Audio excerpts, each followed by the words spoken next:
Hey everyone, welcome back to the 100-Hour Pentatonic Challenge, and today I'm going to talk about vibrato. I'm teaching this today because I've had a bunch of students lately who have been like, John, help me make my solos better. And I'm like, well, play me a solo, let's see what's up. And what they sound like is this.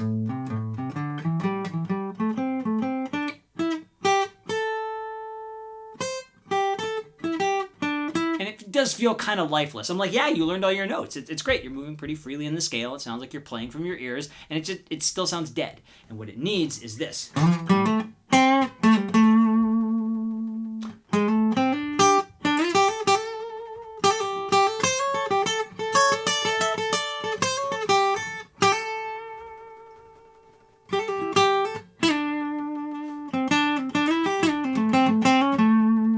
So really what it needs is phrasing, and vibrato is a really important aspect of that.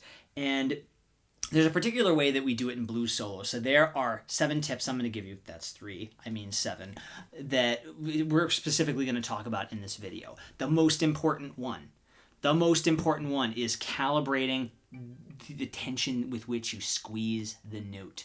Because what has to happen for this to work is you have to be able to float across the neck a little bit. So we're not doing classical vibrato where we're kind of like squeezing as hard as we can and pulling the string this way and that way. No, we're kind of moving the neck, we're kind of moving the string this way again, and maybe on either side of its center point, and the pitch is only going sharp, but you really need it to be able to slide. And if you're squeezed too tight, you just move the neck. But if you don't squeeze enough, the note dies. You have to find that sweet spot, and you have to feel for it.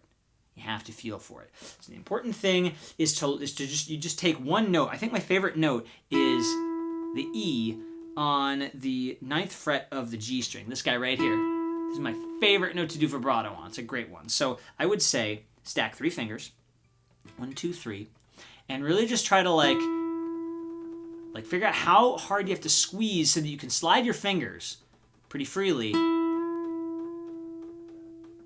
but you don't just like yank the neck with you, and you can still hear the note. So just try to get that note.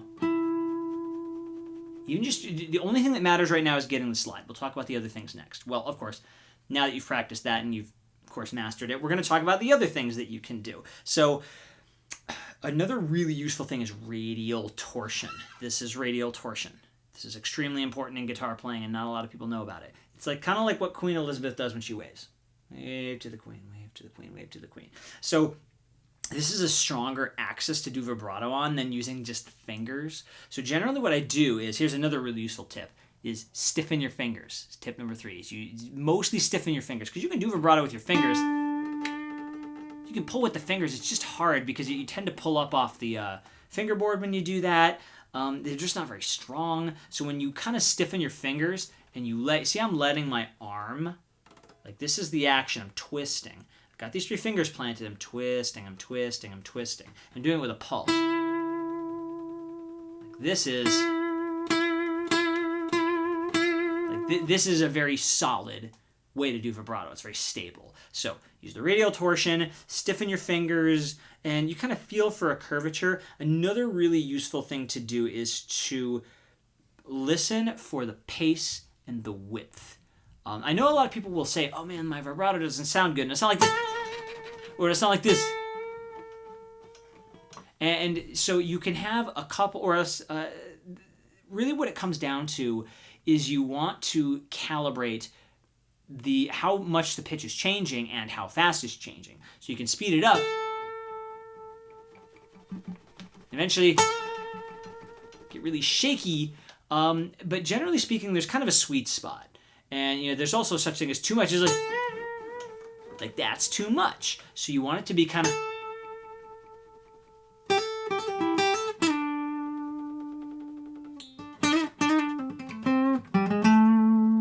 You want to try to calibrate for that sweet spot, and that will take a little bit of time. And then eventually you can stretch it a lot more to be more expressive. At first, you really want to find this very vocal kind of sweetening.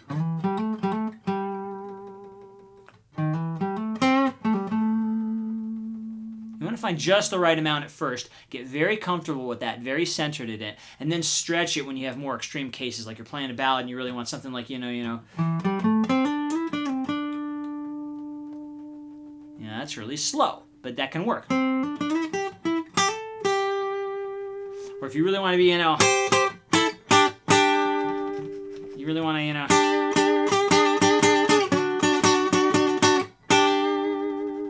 if you want to be a little more aggressive, you can shake it faster. The key thing is that you want to calibrate for what? The moment. All right, so that's another really important one. Another one that I really like to do. So a lot of times when I do vibrato, I actually shake my guitar. And another thing that this helps you do is this helps you figure out like how this actually help you calibrate how tight you want your hand to be. So usually when I do vibrato, I leave some space here, not a lot, but you see I can move my hand a bit. And so as I'm doing this, I'm not like clamping down. I have enough to keep me from losing the instrument, but I can also move my hand a little bit. It's pretty free. So the real key is when you get a little better at it, even you can. Like, I'm literally using the weight of the guitar, and especially when I really like the width that just, like, I'm picking up the guitar and shaking it with its own weight. Like, it gives it a very grand quality. And so this is the other reason you don't use the fingers or the wrist, is that the fingers and the wrist tend to give you a more kind of precious, small vibrato, whereas the arm is a little bit grander, which it just kind of works a little better for this kind of music. So that's generally what I recommend, is to really get used to using the arm. And if you can, I literally, like I'm literally shaking the guitar on the way to my arm. And you'll eventually find the angle that will let you support it. It just takes some practice and some feeling for it. And the last tip I will give, well, of course, actually, I think I might have two more. But definitely we want to make sure we're bending towards the center of the neck. So these three strings are going to go that way. These three strings are going to go that way. So if I'm down here, I'm kind of pulling that way. If I'm up here, I'm kind of pushing that way. So you're less likely to kind of get your strings stuck off the edge of the neck or of the fingerboard to go. It's really easy to do if you bend the wrong way. So you're always bending towards the center. And yeah, the last thing I'll say is, this will get into how I recommend practicing it, is you stack your fingers. So if I'm up here on 9, 10, 11, 12 on the B string, which is a really sweet place to bend, you add the fingers to each other. So when you're using the pinky, you're not just trying to work that pinky. You're using all four fingers. You can use this when you're bending as well. See, I'm using all four fingers, and like right now I'm on an acoustic, it's a lot harder, but with four fingers, that whole step bend is not that hard. And also this vibrato can easily get the support on the string I need to give it a good shake. And it gets a little harder when you get down to 3 is not too bad, 2 is a little tougher, 1, like this one takes some practice because you have to find the right angles, but really if you stiffen this finger and you use this arm twist like this, you go, and you get really used to, you can definitely do good vibrato with just one finger, but it does help to stack. It's easier to stack. So this is usually what I do, is I'll stack these fingers right up here and I'll try to do like 4 or 5 strokes on each finger. And I'll just, again, try to get a good rake in there. Get some good strength. And practice to feel that. It's getting a little tight. Now let's loosen up a bit, rest. I'll do a bunch of these until they feel good, and then the next finger.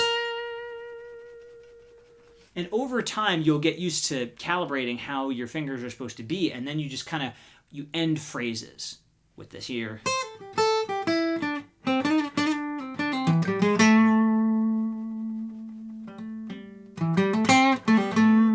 Your long notes feel longer when there's vibrato, and it's really just essential to making them breathe in solos. That ought to make a huge difference in all of your playing of these things. I hope you stick with this series and you try the 100-hour challenge, because I've really found if people just work a lot of these basic steps, really anyone can play really soulful pentatonic soloing. So yeah, hope you enjoyed this video, hope you stuck with the challenge, and yeah, catch you in another lesson soon. Bye-bye.